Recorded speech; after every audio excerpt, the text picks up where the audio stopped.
Pardon, je cherchais des signes de mouvement du côté de Wall Street. Je sais pas si vous en avez vu. Moi, je vois pas grand-chose.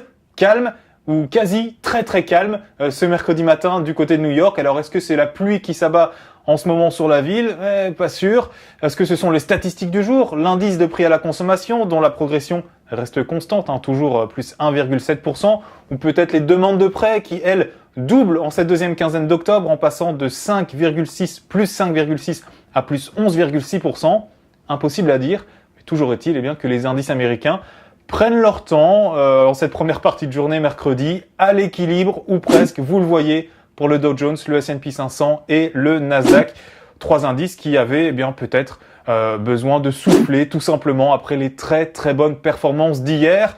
Alors du côté des sociétés, là, en revanche, l'actualité est chargée avec de nombreux résultats trimestriels publiés ce mercredi matin et des fortunes diverses pour Boeing qui déçoit et qui reculait d'0,5%, alors que de son côté, Yahoo progressait, gonflait de près de 6%. Yahoo qui a annoncé un bénéfice par action de 52 cents. C'est 20 cents de plus que les objectifs des investisseurs et c'est donc une bonne nouvelle pour le groupe de Marissa Mayer. Pour terminer, un mot rapide des marchés français avec à 1 heure des derniers échanges, le CAC 40 qui prenait quasiment 0,60% et qui repassait au-delà des 4100 points.